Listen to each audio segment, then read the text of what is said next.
I believe that this nation should commit itself to achieving the goal, before this decade is out, of landing a man on the moon and returning him safely to the Earth. De la poussière de lune. Dans les années 1960, les hommes réalisent un rêve qu'ils croyaient impossible. Fouler le sol de la Lune. L'aigle s'est posé. En tout, 24 Américains seront envoyés dans l'espace. Un exploit rendu possible grâce à une véritable armée de l'ombre composée de 400 000 ingénieurs et techniciens. Voici l'histoire de ces héros qui ont permis aux hommes de décrocher la Lune.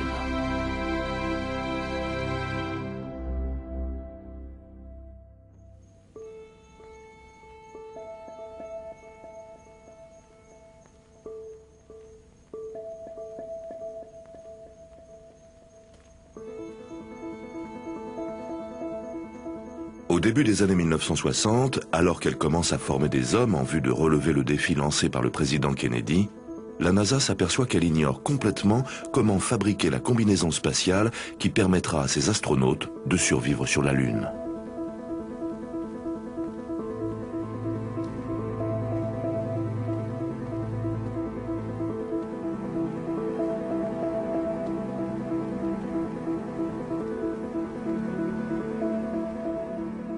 Il existait des dessins animés, des courts-métrages. L'espace suscitait une curiosité assez vive, mais c'était encore l'inconnu. Et donc tout à fait nouveau. La NASA construisait des vaisseaux spatiaux, le Saturne, l'Apollo, le module lunaire. On savait assembler le métal, dessiner ce genre de structure. Mais une combinaison spatiale est faite de matériaux souples. Pour ces hommes habitués à concevoir des véhicules, c'était un véritable problème. Joe Cosmo se souvient avoir reçu l'appel d'un ingénieur désemparé de la NASA. Il me dit, nous entamons un travail dans un nouveau domaine qui pourrait vous intéresser. Les équipements de vie, les combinaisons spatiales ou je ne sais quoi. Et il a dit texto, je ne sais quoi. Et il ajoute, est-ce que vous seriez intéressé? Moi, je cherchais du travail, je voulais faire partie du programme de recherche spatiale et j'ai répondu, vous savez, moi, mon domaine, c'est la propulsion et les structures. Je n'y connais pas grand-chose en matière de combinaison spatiale. Il m'a dit que je n'étais pas le seul et que nous allions tous apprendre. Apprendre, mais auprès de qui? Dans les premières années du programme Apollo, l'expérience sur laquelle s'appuyer est maigre.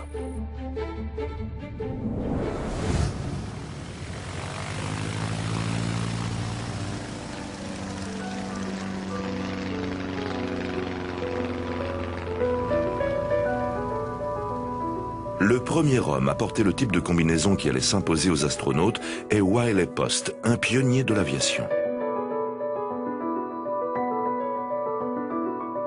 Dans les années 1930, il commande une combinaison de vol pour tenter de battre un record mondial d'altitude.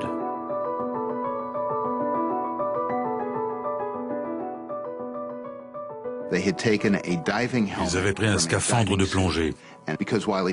Et comme Wiley Post était aveugle d'un œil, ils avaient déplacé la visière sur le côté pour qu'il ait la meilleure visibilité possible.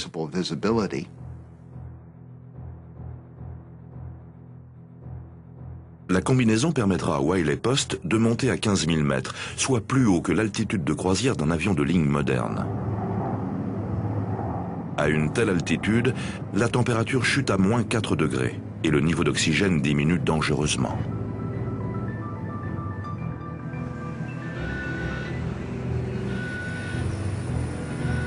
Au cours des 20 années qui suivent, les avions fusées emmèneront l'homme encore plus haut.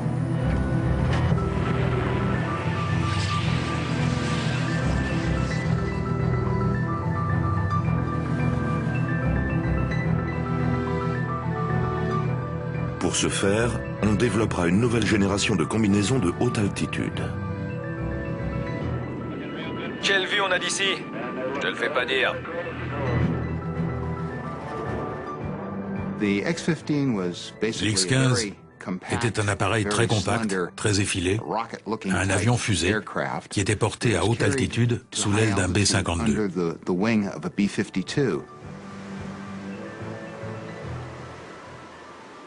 Propulsé par des fusées plutôt que par des réacteurs, il atteignait non seulement des records d'altitude et de vitesse, mais il était capable d'accomplir des vols spatiaux suborbitaux.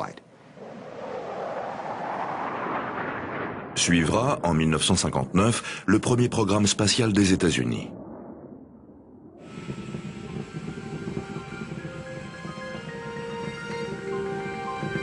Grâce à Mercury, l'homme entre en orbite autour de la Terre. À bord de tous ces appareils, le cockpit offre une première capsule de sécurité. Les combinaisons spatiales ne sont là qu'en cas d'accident.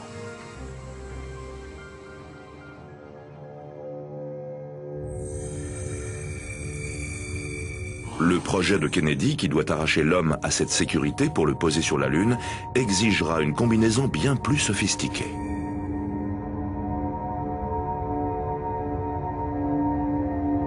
Afin d'illustrer ce défi, la NASA présente aux Américains un nouveau personnage de dessin animé. Andy, astronaute. Si Andy se posait sur la surface de la Lune sans combinaison spatiale, voici ce qui lui arriverait. Dans le quasi-vide de l'espace, les gaz présents dans son corps se dilateraient. Son sang paraîtrait en ébullition du fait de l'expansion rapide des gaz émis dans le flux sanguin.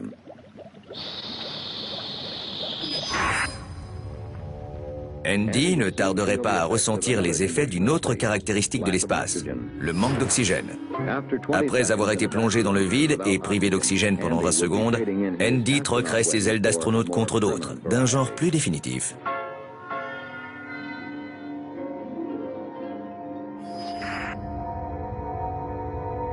Il s'agit donc de fabriquer une combinaison que l'on puisse remplir d'air pour compenser l'absence d'atmosphère et qui doit offrir souplesse et flexibilité.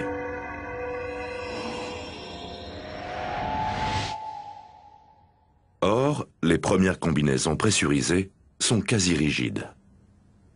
La combinaison s'apparente à un ballon. Si on a une pression de 0,24 à l'intérieur et le vide à l'extérieur, il faut trouver un moyen de garder tout cet air à l'intérieur.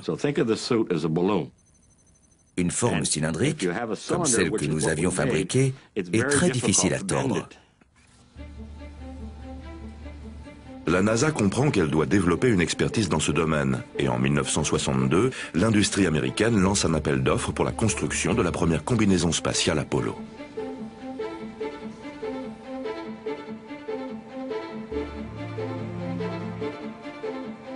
Huit sociétés soumettent une proposition. Elles sont pour la plupart des noms connus de l'industrie aérospatiale, excepté l'une d'elles.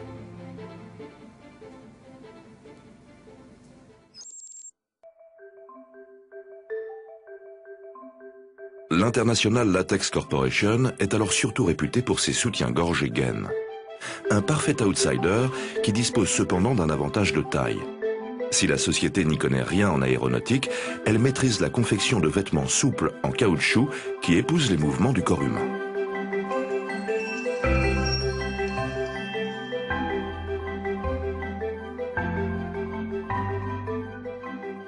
Nous avions une bonne expérience dans la confection de produits en caoutchouc trempé tels que les soutiens-gorge et les gaines. Nous nous estimions donc capables de fabriquer une combinaison valable.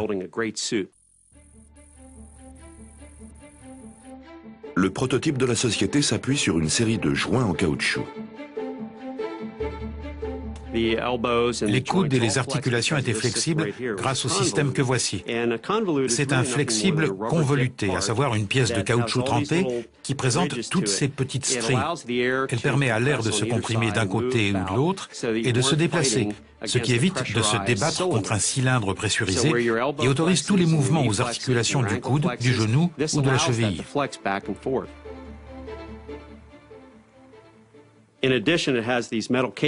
À quoi s'ajoutent ces câbles métalliques qui portent le poids de la combinaison. Une combinaison sous pression pèse très lourd. Il faut donc empêcher que les jambes ou les bras s'allongent. Toute la force qui s'exerce dans la combinaison en raison de la pression passe par ces câbles placés de chaque côté. Ils servent également d'axes autour desquels les membres peuvent se plier et se mouvoir d'avant en arrière.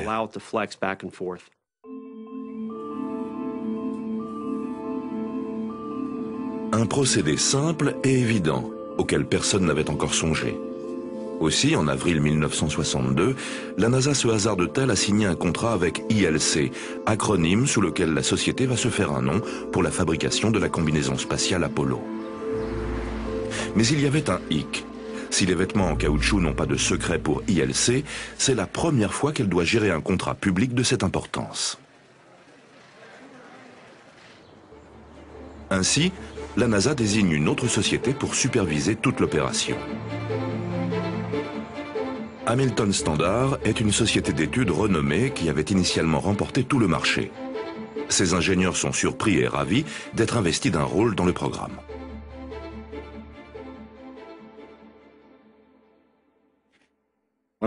Quand j'ai annoncé à ma petite amie que j'allais travailler à envoyer l'homme sur la Lune, elle m'a demandé ce que j'avais bu, si j'étais sûr d'aller bien, parmi d'autres remarques du même type.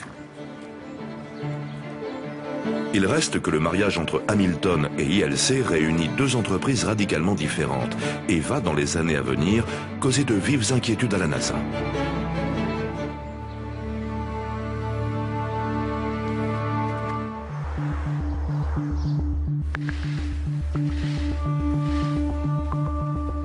Durant l'été 1962, apparaissent les premiers signes de dissension entre les deux sociétés.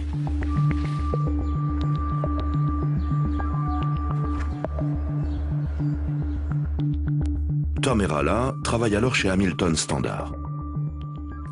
Nous fabriquions des hélices pour des avions commerciaux, mais aussi pour le ministère de la Défense. International Latex, à l'époque, produisait des soutiens-gorge. Nous avions deux profils très différents. Son homologue chez ILC est Homer Rhyme. Hamilton Standard faisait preuve de scepticisme à l'égard de notre technologie. On s'inquiétait de ce manque de crédibilité lié à notre activité sur le marché des biens de consommation.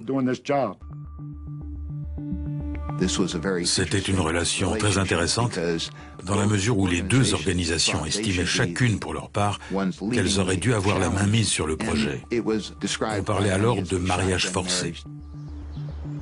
Malgré d'évidentes rivalités, nul ne souhaite s'étendre sur les problèmes. En effet, la NASA attend des résultats.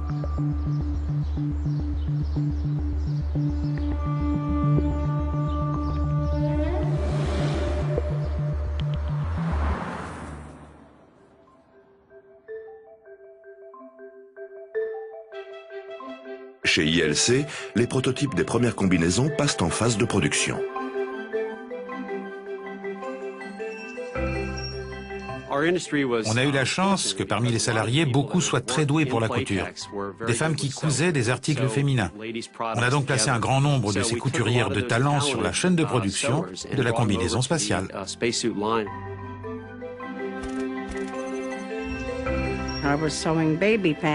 Je cousais des culottes pour enfants quand un ingénieur est venu me demander si je serais prête à faire autre chose. J'ai d'abord refusé. Jamais il ne me serait venu à l'idée que je confectionnerais un jour des combinaisons spatiales.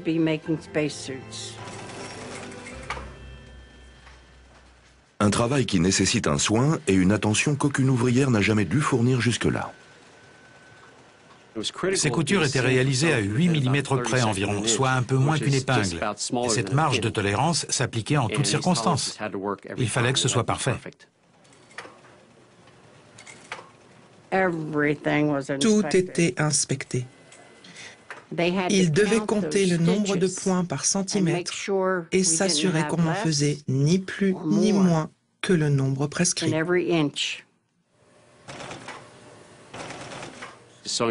Les machines à coudre tournaient très lentement, point par point, pour assembler ces combinaisons. L'un des risques tient à l'oubli éventuel d'une épingle sur une combinaison.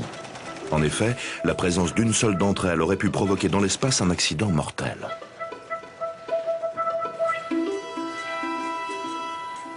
Eleanor Foraker est chargée de n'en laisser passer aucune.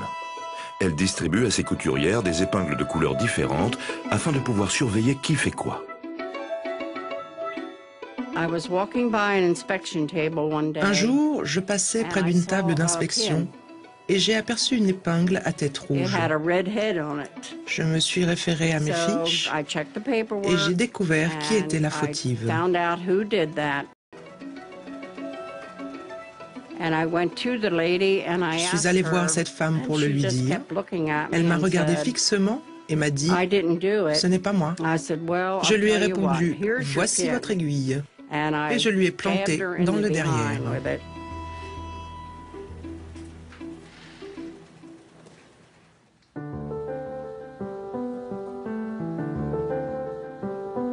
Entre-temps, chez Hamilton Standard, les ingénieurs sont placés face à d'autres défis.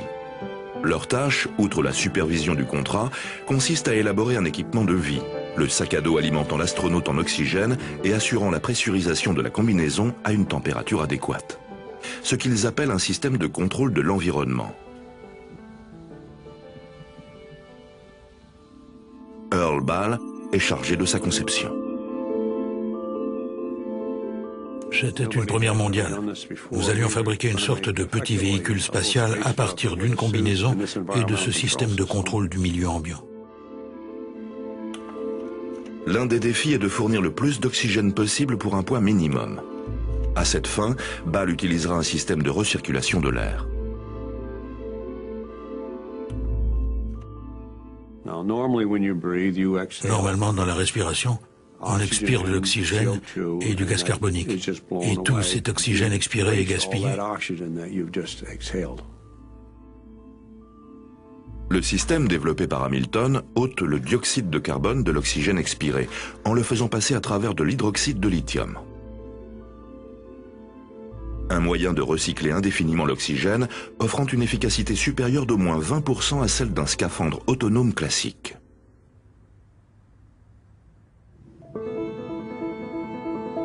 Hamilton, en sa qualité de spécialiste du contrôle de l'environnement, est également responsable de ce qu'on appelle pudiquement la gestion des déchets.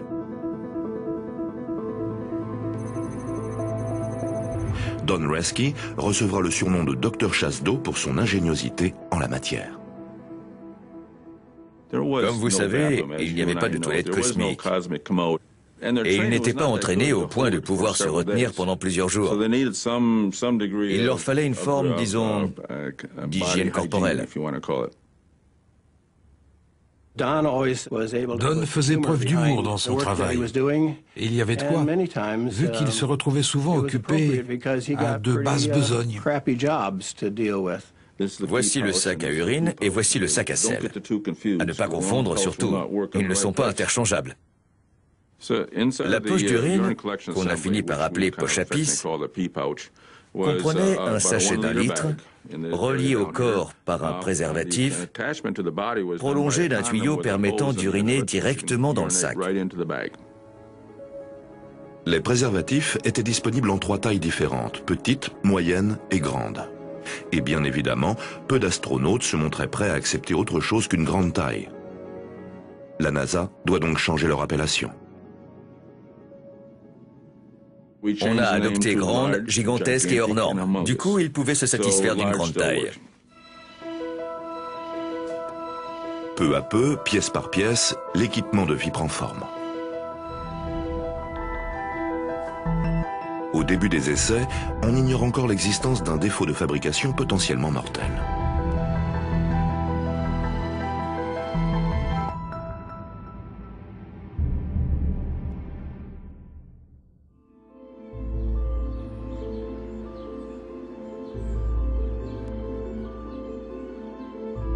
En 1963, les essais menés par la NASA sur la combinaison spatiale Apollo font apparaître un problème.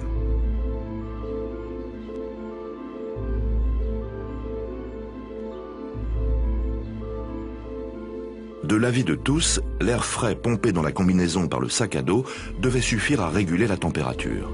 Mais à l'usage, celle-ci se révèle dangereusement élevée. Panique à la NASA.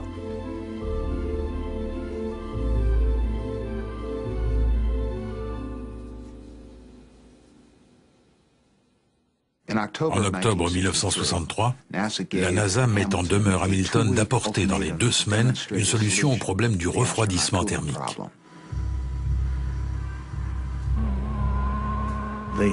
Nous risquions de perdre notre contrat si nous ne satisfaisions pas aux exigences de la NASA. Hélas, ce n'était pas aussi simple qu'on le croyait. On charge David Jennings de trouver une solution en un temps record. On lui présente un modèle de vêtement d'origine britannique qui incorpore des tubes en plastique remplis d'eau. Il met en place un dispositif expérimental pour vérifier l'efficacité du procédé. Harlan Bros lui sert de sujet d'expérience. Nous lui avons enveloppé les bras et les jambes de tubes en PVC. On m'a ensuite habillé d'un survêtement.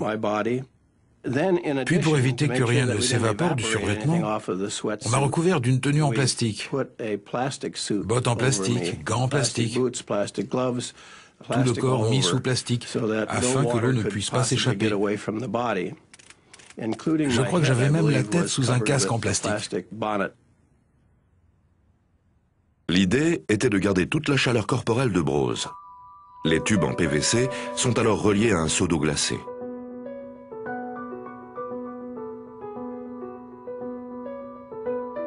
Quand ils ont mis en marche le système de refroidissement, j'ai eu l'impression de sauter dans le lac supérieur. Je ne vous dis pas comme c'était froid. Le tapis roulant ne tournait pas encore. J'ai dit, lance la roue, que je me réchauffe un peu. On a incliné la roue selon différents angles pour qu'il fasse le genre d'effort qu'aurait exigé l'ascension d'une pente raide, à bonne allure. Bref, il se dépensait. L'effet de refroidissement était très agréable. Je ne me souviens pas avoir éprouvé de sensation de froid à certains endroits et de chaud à d'autres. Le système fonctionne. La NASA confie alors à Hamilton la mission de fabriquer un sous-vêtement à refroidissement à eau. L'eau froide passait dans le connecteur, puis dans le tube pour circuler autour du corps de l'astronaute. Des dizaines de mètres de tubes enserrent tout le corps. Ce système deviendra une méthode de référence pour maintenir les astronautes au frais dans l'espace.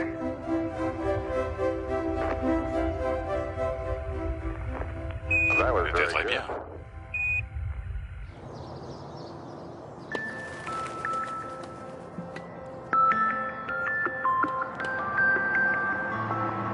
Au début de 1964, ILC et Hamilton expédient à la NASA une série de combinaisons achevées.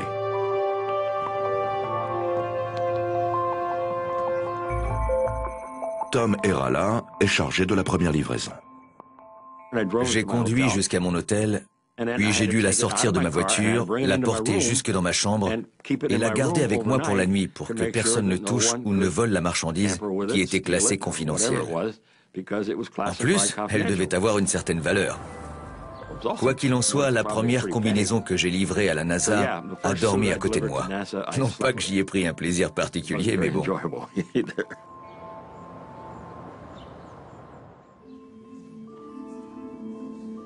Très vite, la NASA refuse la combinaison. Elle était volumineuse, encombrante, difficile à porter tellement elle était lourde. D'où l'insatisfaction du client. Il réclamait des améliorations importantes.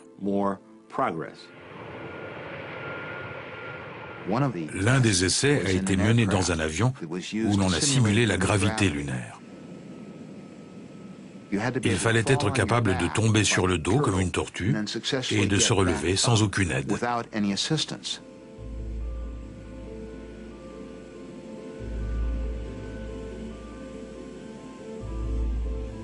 Ce que la nouvelle combinaison spatiale ne permettait malheureusement pas de faire.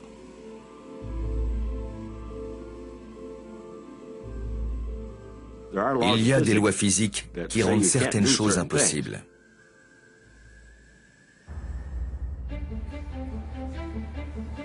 Face à ces difficultés grandissantes, le différend longtemps réprimé entre Hamilton et ILC éclate au grand jour.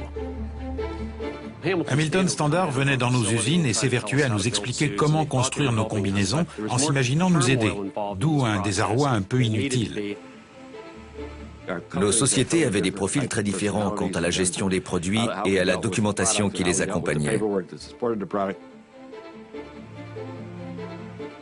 Nous cherchions à mettre au point une combinaison que le secteur jugerait acceptable et on ne s'entendait pas, c'était un mariage raté. 2 ans après la signature du contrat Apollo, le développement a connu une phase de crise. Le temps manquait. La NASA prévoyait de lancer les premiers vols Apollo en 1966. Or, la combinaison spatiale n'était tout simplement pas prête.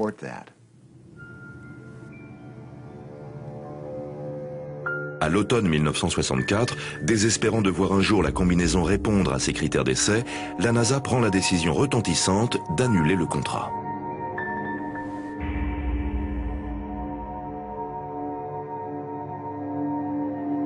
Le programme Apollo se retrouve sans combinaison spatiale exploitable, ni entreprise chargée de sa fabrication.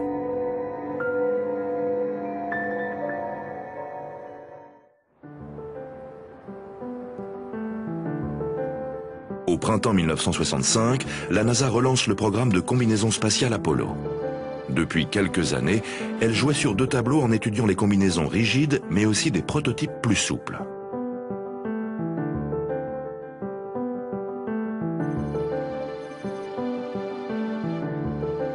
Beaucoup d'entre elles rappelaient les armures médiévales.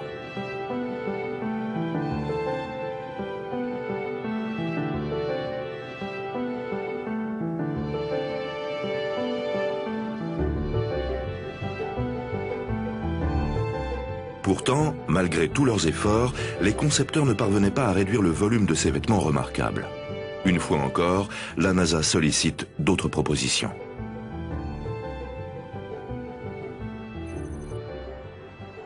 Hamilton Standard soumet un second projet de combinaison souple.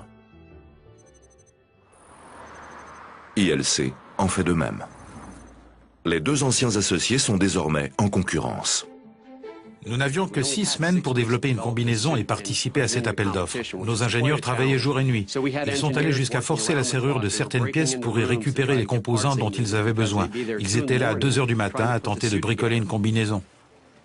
C'était une époque terrible à l'usine. La seule raison qui nous empêchait de désespérer, c'était le rêve que nos efforts soient récompensés.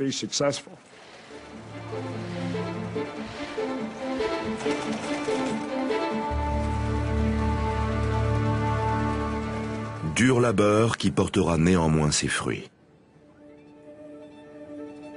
Enfin libre d'obéir à son intuition d'entreprise de confection, ILC élabore une nouvelle combinaison, souple et taillée près du corps, qui surpasse toutes ses concurrentes.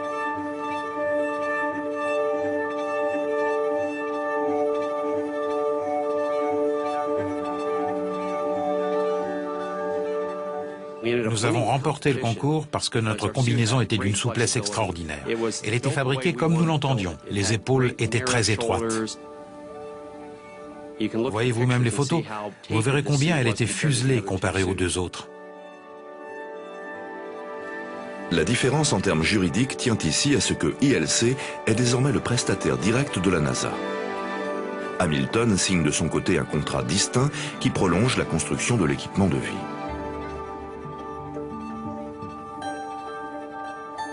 Les 2 entreprises se retrouvent sur un pied d'égalité et la NASA pourra maintenir la paix entre elles.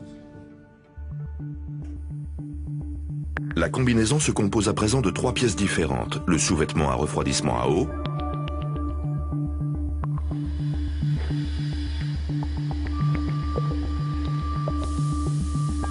une combinaison pressurisée intérieure d'une ingéniosité extraordinaire, munie d'articulations flexibles,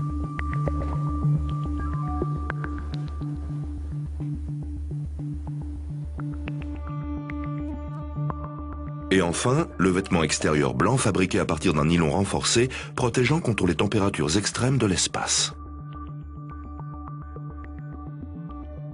Celles-ci peuvent varier de moins 150 degrés à l'ombre à 150 degrés en cas d'exposition solaire directe.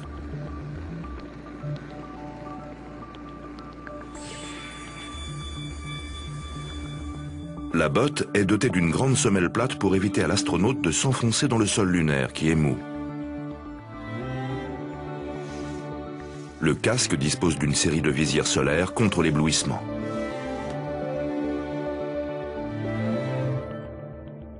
Puis il y a le gant, l'élément le plus complexe et le plus délicat à mettre au point.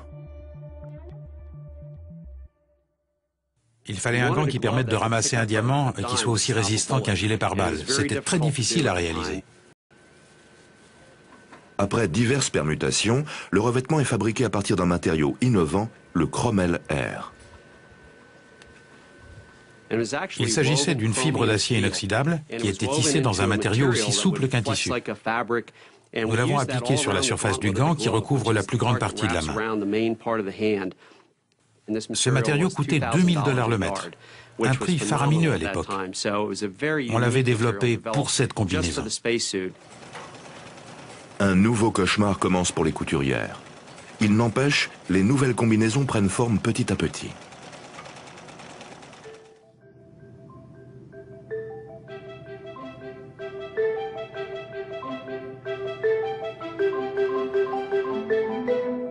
À mesure qu'elles sortent de l'usine, on leur fait subir des essais complets. Le cobaye de la société s'appelle Tom Sylvester.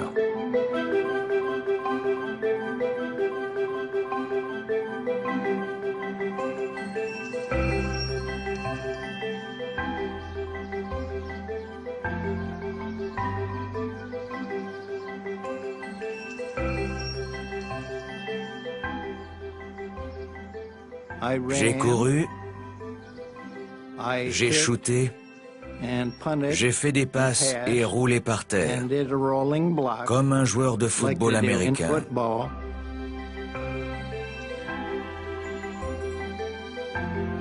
Par rapport à la structure rigide qu'elle était seulement 5 ans plus tôt, la combinaison a beaucoup évolué. Bien que toujours remplie d'air comme un ballon, elle épouse les mouvements à la manière d'un vêtement normal.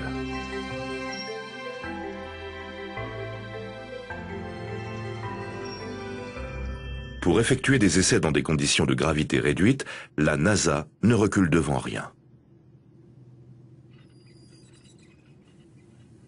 Ils ont testé la combinaison à l'aide d'un dispositif ahurissant. L'astronaute ou le sujet d'expérience était suspendu à des câbles et marchait le long d'un mur.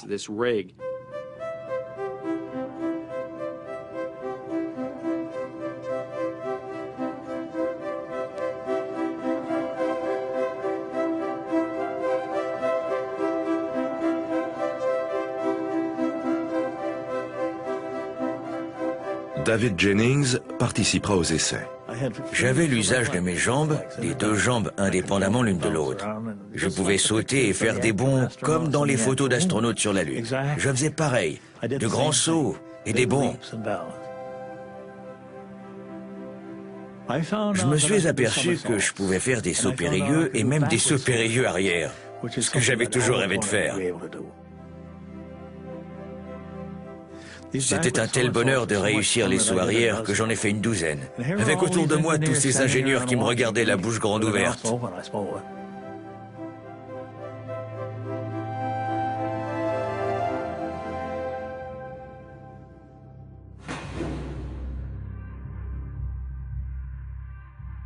L'épreuve suprême et la plus dangereuse a lieu dans cette immense chambre à vide spécialement construite pour l'occasion.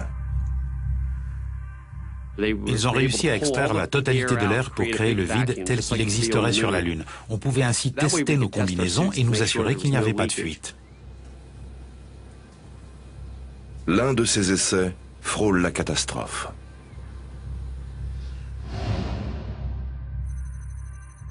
Sous la supervision de l'ingénieur Cliff S, situé à l'extérieur, c'est Jim Leblanc qui effectue l'essai dans la chambre à vide. Jim, pendant que tu fais des exercices, j'aimerais que tu maintiennes tout le temps le contact avec nous, d'accord? D'accord, tout va bien pour l'instant. Bon, échauffe-toi. Tant que tout va bien, on continue. L'essai a commencé normalement, comme d'habitude. Jim était dans le vide, revêtu de la combinaison spatiale. Je me sens bien là.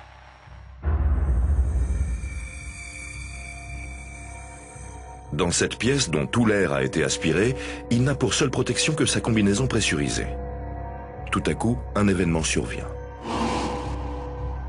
J'ai entendu dans le casque que la pression de sa combinaison diminuait.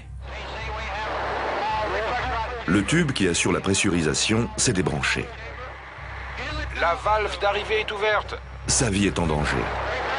Repressurisez la chambre. On n'a rien ressenti, tout s'est passé si vite. On a essayé de rétablir une pression viable dans la chambre et dans la combinaison. Quand j'ai trébuché en arrière, j'ai senti des bulles de salive se former sur ma langue. Juste avant de perdre connaissance. C'est mon dernier souvenir. Plus aucune pression ne s'exerçait sur son corps. C'était une situation inédite. Il y a très peu de documentation médicale sur le sujet. Les liquides entreraient en ébullition, paraît-il. Ne t'approche pas de la porte. En 25 secondes, un collègue assis dans une antichambre partiellement pressurisée et muni d'un masque à oxygène parvient à pénétrer à l'intérieur. En temps normal, il aurait fallu 30 minutes pour rétablir des conditions de sécurité normales. Cliff S, lui, repressurise la chambre en un peu plus d'une minute. C'est beaucoup plus rapide qu'une descente d'avion. Une telle vitesse vous ferait très mal aux oreilles. Quelques instants plus tard, un médecin peut enfin entrer sans risque. Par miracle, le blanc a déjà repris connaissance. Que s'est-il passé? Je sais pas, j'ai perdu de la pression. Vous avez mal quelque part? Non, ça va. Quand je me suis relevé, je me sentais bien. J'avais un peu mal aux oreilles du fait de la vitesse de repressurisation. C'est à peu près le seul effet que j'ai ressenti. C'est une des seules fois où un homme exposé à une pression aussi basse a survécu sans séquelles apparentes. Dans l'espace, un tel accident aurait été fatal. Mais grâce à ce type d'essai, aucun astronaute ne s'est jamais retrouvé dans une situation comparable.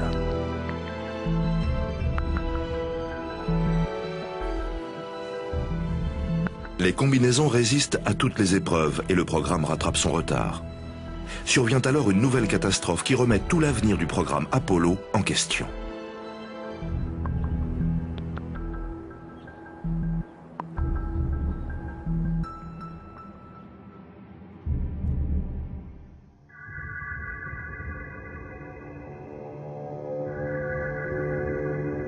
Le 27 janvier 1967, au cours d'une simulation de compte à rebours, le module de commande Apollo 1 prend feu.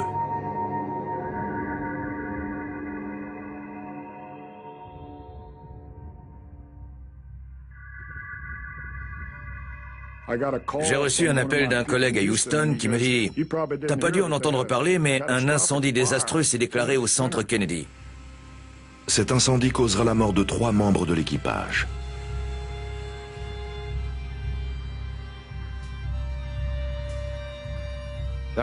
J'étais choqué. J'ai failli me garer sur le bas-côté de la route pour reprendre mon souffle. Je me suis dit, bon, notre avenir s'arrête là. Le programme s'est mis à accumuler les ratés. La machine s'est grippée. La NASA exige que toutes les matières inflammables soient retirées de la combinaison. Question, par quoi les remplacer? J'ai eu le sentiment que s'annonçait là le plus grand défi qu'on ait encore eu à relever. Ce que la suite allait confirmer, c'était bien le plus grand défi qu'on ait eu à relever. La société parcourt le pays de long en large pour s'adresser à des fabricants à la pointe des techniques de confection.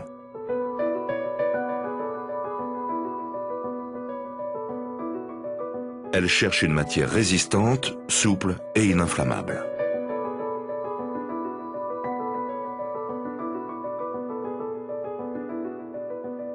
Nous avons dû prendre des matières utilisées dans la recherche et les transformer en tissus que nous puissions exploiter et intégrer à des combinaisons spatiales. C'était un effort démesuré pour un grand nombre de personnes. Rime finit par identifier une matière tout juste mise au point, le tissu bêta. Il s'agissait d'une fibre de verre tissée qui était recouverte de téflon avant le tissage pour former une couche de protection contre des températures pouvant atteindre 648 degrés Celsius. Un tissu ininflammable résistant à des températures bien supérieures à celles susceptibles d'être endurées, même en cas d'accident. La NASA est satisfaite.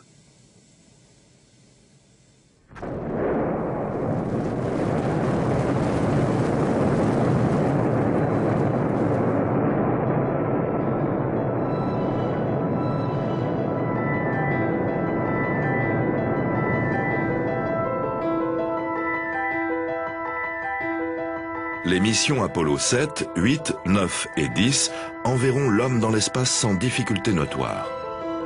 Puis vient juillet 1969, l'heure de vérité.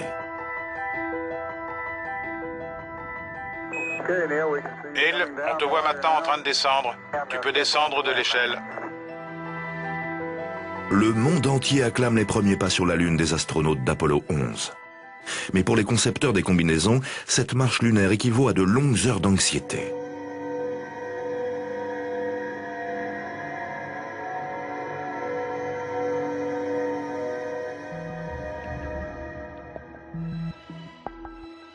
Après que Neil Armstrong est descendu de l'échelle et qu'ils ont commencé à s'affairer sur la Lune, j'avais le sourire et en même temps une de ces trouilles. Nous avions travaillé pendant 8 ou 9 ans pour arriver à ce résultat. Et quand enfin vous l'avez sous les yeux, d'un côté, vous vous demandez si c'est bien réel, et de l'autre, vous êtes émerveillé. Vous espérez seulement que l'astronaute ne va pas se casser la figure.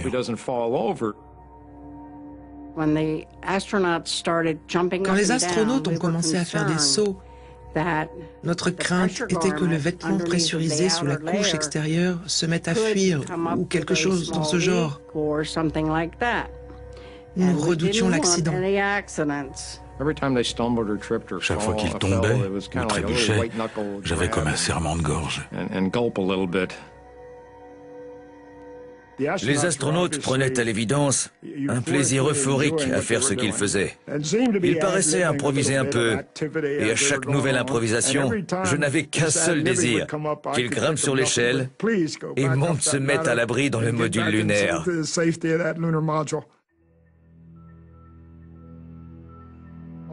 Je me disais que le monde entier avait le regard tourné sur ILC et qu'il fallait en finir au plus vite.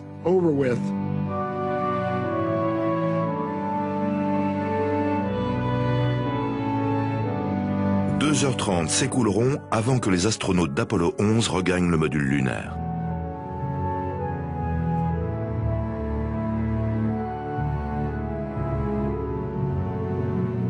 Je n'ai jamais connu un tel bonheur que lorsqu'il est remonté à l'échelle et qu'il a refermé la porte. Il m'a fallu un bon moment avant de prendre la mesure de l'exploit réalisé.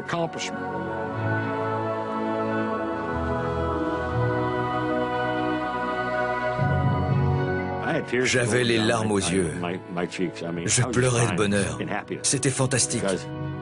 Après tout le travail que nous avions accompli, la combinaison et le sac à dos comblent toutes les attentes et dans les années à venir permettront à l'homme de marcher, courir, sauter et travailler sur la Lune sans la moindre défaillance significative. C'est un rocher de la taille d'un ballon de football, comme ceux de Dave Scott. C'est l'aboutissement d'un long travail et une immense satisfaction.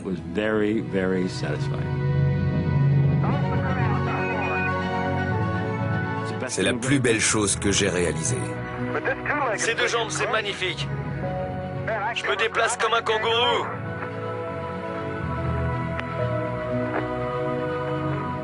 Qu'est-ce que tu en dis? Belle manœuvre, Charlie. Tu veux que je recommence? Encore le coup de la pierre qui roule. Attention de ne pas toucher le véhicule.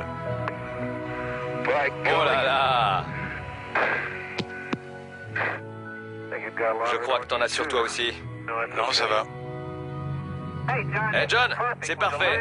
J'ai le LEM, le rover, le drapeau et toi. Vas-y, fais-moi un signe.